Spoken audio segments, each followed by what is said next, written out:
Here we got new Tic Tac gum. You can get Tic Tac now also as a chewing gum, and not just as candy drops. There are 3 new flavors. There is watermelon, cool cassis and fresh mint.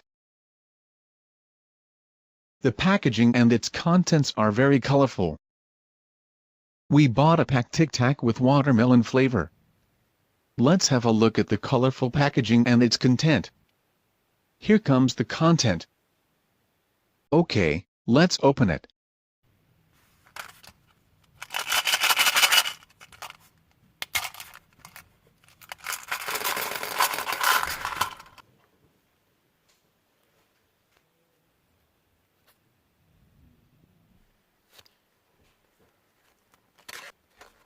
Let us take a bite.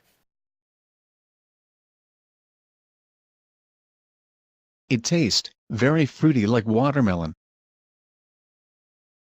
You can leave it in your mouth and suck the drop first, like with normal Tic Tac candies. It gives you a fresh breath.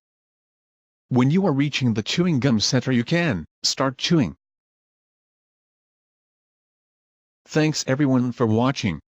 Feel free to subscribe to see daily more unboxing and review videos. Have a great day.